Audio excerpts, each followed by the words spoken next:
Hello students, welcome back to my channel Vinay classes. तो आज हम प्रश्नावली 4.3 पढ़ेंगे। इससे पहले की जितनी भी वीडियो है वो मैंने सारी प्लेलिस्ट में डाल दी है, तो आप प्लेलिस्ट में जाकर पहले 4.1 और 4.2 देखो, इसके बाद ये वीडियो देखो, तब आपको समझ में आएगी।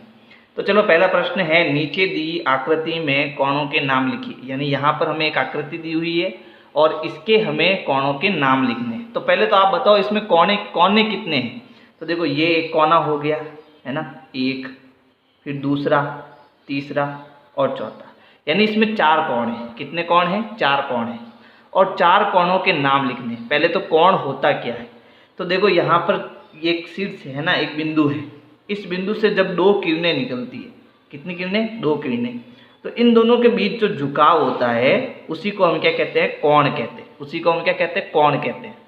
तो यहाँ पर ये किरण इधर जा रही है, दूसरी इधर जा रही है, और इन दोनों के बीच में ये झुकाव है, तो इसका मतलब ये क्या बन गया? कोण बन गया। और इस आकृति में कितने कोण हैं? 4 कोण हैं। अब कोण को लिखने का तरीका आपको आना चाहिए। कोण को कैसे लिखते हैं, है ना। तो कोण को लिखने के लिए, जैसे मुझे इस कोण ए को लिखना है, ठीक है, तो मैं कोण ए को 2 तरीके से लिख सकता हूँ। एक तो मेरा उत्तर हो जाएगा कोण ए, ऐसा एक निशान बनाओ, इसका नाम है कोण, फिर यहाँ कर दो ए, ठीक है। तो ये मैं किसको बता रहा हूँ? कोण ए को बता रहा हूँ। इसको ऐसे भी लिख सकते हैं, या ऐसे लिखना पड़ेगा कि भैया कोण, जैसे मान लो मेरे पास 2 किरणें इस प्रकार से, ठीक है, और ये कोण है, और यहाँ पर मान लो एक पॉइंट इधर है और 3 पॉइंट है, एक यहाँ और एक यहाँ। ये मान लो पॉइंट ए है, ये पॉइंट बी है और ये पॉइंट सी है। मुझे बताना है कोण ए क्या होगा। तो यहाँ आपको बताना पड़ेगा ए कहाँ आ रहा है? बीच में, है ना। तो कोण हमेशा बीच में आता है। कोण हमेशा किस में आता है? बीच में। तो जैसे मान लो मुझे कोण ए बताना है, तो ए को आप बीच में रखो। फिर इधर क्या है? बी। तो आप चाहो तो बी इधर लिखो और सी इधर लिखो। तो ए कहाँ आ गया? बीच में। तो जो बीच में आता है, फिर यहाँ कोण का निशान लगा दो। तो जो बीच में आता है हम उस कोण को बताते हैं। तो बीच में यहाँ ए है, तो इसका मतलब हम कोण ए की बात कर रहे हैं। तो अब मुझे यहाँ इधर इस साइड में कोण एक बताना है कि ए क्या होगा। तो देखो, ए बीच में रखना है अपने को। मैंने ये कोण की आकृति बनाई, यहाँ मैंने ए लिख दिया, ठीक है। अब ए के इस साइड में आपकी मर्जी हो तो बी रखो और इस साइड में डी रखो, कुछ भी रखो चलेगा। तो एक तरफ हमें रखना है डी और एक तरफ हमें रखना है बी। तो ये कोण क्या बना? D A B, D A B, D A B, कोण डी ए बी। यानी मैं किसकी बात कर रहा हूँ? ए की बात कर रहा हूँ। बात समझ में आई? तो या तो आप कोण ए ऐसे लिखो या कोण डी ए बी ऐसे लिखो। तो ये एक कोण हो गया। अब हम डी लिखेंगे, तो हम इसको क्या लिख सकते हैं? कोण डी या कोण, हमें बीच में रखना पड़ेगा डी को, है ना। तो डी को बीच में रखते हैं। फिर इधर क्या है? ए, तो ये ए हो गया। इधर क्या है? सी, तो इधर ये सी हो गया। तो अब इसको हम कैसे पढ़ेंगे? कोण ए डी सी। यानी हम किसकी बात कर रहे हैं? इस कोने की बात कर रहे हैं, ठीक है। फिर कोण सी, या तो ऐसे लिखो या इसको ऐसे लिखो कि भैया सी बीच में रहना चाहिए, तो कोण सी बीच में आ गया। इधर क्या है? डी, इधर क्या है? बी। आप इसको ऐसे भी लिख सकते हो, कोण बी सी डी, उल्टा भी लिख सकते हो ना, दोनों ही सही है। चलो, फिर हमारा कोण बी, तो कोण बी को या तो ऐसे लिखो या हो जाएगा ये ए बी सी, बीच में आया बी, है ना। कोण ए बी सी, ये ए से चल रहे अपन, ए फिर बी फिर सी, यानी यहाँ बी बीच में आया तो हम कोण बी की बात कर रहे हैं, ठीक है। प्रश्न संख्या 2 है, संलग्न आकृति में वे बिंदु लिखिए जो, पहला का उत्तर बताना है अपने को, इस आकृति में कोण डी ओ ई के अभ्यंतर में स्थित है। तो पहले हम कोण डी ओ ई को ढूंढते हैं कि वो कहाँ पर है। तो सबसे पहले आप डी को पकड़ो, डी ये रहा, ठीक है। फिर डी ओ ई, तो डी ओ ई यानी ये इस कोण की बात कर रहा है, डी ओ ई। अब इस कोण के अंदर जो बिंदु है वो हमें बताना है। तो देखो, ये बी बिंदु और ई बिंदु तो इस किरण के ऊपर है ना। तो ये अंदर तो है नहीं। अंदर कौन है? ये ए बिंदु है। तो हम इसका उत्तर लिखेंगे बिंदु ए, बिंदु ए, ये हमारा उत्तर हो जाएगा, ठीक है। कोण डी ओ ई के अभ्यंतर में स्थित है, कौन है? बिंदु ए स्थित है, ठीक है। फिर बी, कोण ई ओ एफ के बहिर्भाग में स्थित, यानी बाहर की ओर जो स्थित है, तो कोण EOF, तो ये EOF, तो इस कोण के जो बाहर बिंदु है वो हमें बताने हैं। तो अगले प्रश्न में कोण EOF के बहिर्भाग में स्थित है ना, तो ये EOF, इस कोण के बाहर, इस कोण के बाहर, तो बाहर देखो एक तो C है, एक A है और एक D है, तो 3 बिंदु इस कोण के है ना, यानी इधर इसके बाहर जो है, इस पूरे के बाहर वो बिंदु हमें बताने हैं। ये पूरा कोण होगा हमारा, ठीक है।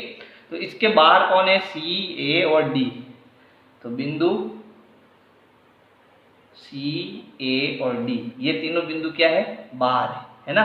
फिर EOF पर स्थित, तो यहाँ पर कोण EO और F, इस पर स्थित बिंदु हमें बताना है कि इस पर स्थित कौन कौन है, तो इस लाइन पर जो स्थित है वो हमें बताना है। तो B, E और F ये तीनों ही इस पर स्थित है। तो बिंदु, एक बिंदु तो हो गया B, E और F, B, E और F, ये तीनों बिंदु जो है इस कोण पर स्थित है। एक बिंदु और है जो इस कोण पर स्थित है, वो है O, है ना, ये भी तो इस पर स्थित है, तो यहाँ हमें O भी लिखना पड़ेगा। तो अगला प्रश्न देखो, अगला प्रश्न है, दो कोणों की रफ आकृतियां खींचिए जिससे उसमें एक बिंदु उभयनिष्ठ हो। तो हमें दो ऐसे कोण बनाने हैं, ठीक है, जिसमें एक बिंदु उभयनिष्ठ, यानी दोनों के लिए एक ही होना चाहिए। उभयनिष्ठ का मतलब दोनों के लिए एक ही होना चाहिए। तो ऐसा बिंदु हम बनाने की कोशिश करें तो देखो, जैसे मान लो मैंने एक चित्र बनाया, यहाँ पर ए का चित्र मैं बना रहा हूँ, तो मान लो मैंने एक ऐसा चित्र बनाया, ये आपके एक कोण हो गया और इसके अंदर एक कोण और हो गया, तो ये एक कोण और ये दूसरा कोण, ठीक है। अब इन दोनों के लिए देखो, ये बिंदु जो है वो एक ही है। अब इसका मैं नाम लिख देता हूँ, तो यहाँ हम पॉइंट लगाते हैं कि ये बिंदु हो गया मान लो A, ये हो गया A, B और C। तो इस आकृति में देखो, एक तो कोण आपका है AOB, है ना, AOB, तो इसमें एक बिंदु है O, यानी ये इसका कोण हो गया। दूसरा है आपका BOC, तो इसके लिए भी ये आपका बिंदु O हो गया। तो एक इसमें जो कोण है, एक बिंदु जो है वो उभयनिष्ठ आ रहा है। अब हम B का चित्र बनाएंगे, तो इसमें देखो, उनमें दो बिंदु उभयनिष्ठ हो, है ना। पहले तो हमें एक बिंदु उभयनिष्ठ बताना था, अब मुझे दो ऐसे कोण बनाने हैं जिनमें दो बिंदु उभयनिष्ठ हो। तो हमें दो बिंदु उभयनिष्ठ बताना है, तो इसी चित्र में हम दो बिंदु उभयनिष्ठ बना सकते हैं। कैसे, कि मान लीजिए कि ये आपका एक किरण हो गई, ये दूसरी किरण हो गई और ये तीसरी किरण हो गई। यहाँ बिंदु O है, यहाँ बिंदु A है, यहाँ बिंदु B है और यहाँ पर बिंदु C है। तो अब देखो, एक बिंदु आपका O है ना, और एक बिंदु B है। तो ये दोनों बिंदु जो है, ठीक है, ये दोनों अलग अलग कोणों में दो उभयनिष्ठ बिंदु है। बात आई समझ में? भाई दो अलग अलग कोण बनाने अपने को, तो एक कोण ये हो गया, दूसरा कोण ये हो गया। अब मुझे दो बिंदु बनाने हैं, तो एक बिंदु ये हो गया, दो बिंदु ये, दूसरा बिंदु ये हो गया और दोनों उभयनिष्ठ है ना। तो ये आपके B के लिए दो बिंदु उभयनिष्ठ O तथा B, ये आपका उत्तर। और इसमें बिंदु O, केवल एक उभयनिष्ठ बिंदु चाहिए तो बिंदु O, दो चाहिए उभयनिष्ठ अलग अलग तो O और B, ठीक है। तो B का उत्तर भी हो गया। अब C का उत्तर बताना है। अब इसमें हमें तीन बिंदु चाहिए, तो चित्र तो हमारा यही हो जाएगा, है ना, चित्र तो यही हो जाएगा। ये मान लो जी O हो गया, ये A हो गया, ये B हो गया और C हो गया। अब इसके अंदर हम एक बिंदु ले लेते हैं D, ठीक है। तो देखो, इस लाइन पर तीन बिंदु O, D और B, ये दो अलग अलग कोण में तीन उभयनिष्ठ बिंदु हो गए। तो कौन कौन, बिंदु O, D और B, ये तीन अलग अलग उभयनिष्ठ बिंदु हो जाएंगे। अब D का उत्तर देखो, तो D में इसमें हमें चार बिंदु चाहिए, तो यही आकृति ले लो आप और इसमें चार बिंदु बना दो, ठीक है। कि ये हो गया O, ये हो गया A, B, C, ये हमारा D और इसके अंदर एक और ले लो E। तो यहाँ चार बिंदु उभयनिष्ठ हो जाएंगे। कौन कौन से, बिंदु O, E, B और D, ये हमारे चार अलग अलग बिंदु हो जाएंगे।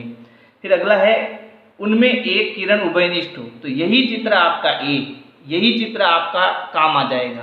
तो देखो इसमें एक उभयनिष्ठ, इसमें कितनी किरण है, इससे हम किरण कहते हैं। ये 1 2 और 3 इसमें किरणें हैं। और 3 में यहाँ जो ये दूसरी किरण है वो इस कोण में भी है और इस कोण में भी है। इसका मतलब ये क्या है, उभयनिष्ठ है। तो ए ही डी का उत्तर है। तो आप डी में भी ये चित्र बना के समझा देना कि इसमें एक किरण उभयनिष्ठ है। कौन सी किरण, किरण OB, इसका नाम क्या है, OB, ये आपकी किरण होगी। ठीक है, तो अगर मेरी वीडियो आपको पसंद आए तो लाइक करो, सब्सक्राइब करो, शेयर करो, कमेंट करो। Thank you. विनय क्लासेज की प्लेलिस्ट के लिए आपको YouTube के सर्च में जाना है, ऊपर लिखना है विनय क्लासेज और सर्च करना है। इसमें आपको मेरा चैनल दिखाई देगा, चैनल में आपको जाना है। इसके बाद में यहाँ पर देखो होम, वीडियोज़ और प्लेलिस्ट का ऑप्शन है। तो इस प्रकार से आप मेरी प्लेलिस्ट पा सकते हैं।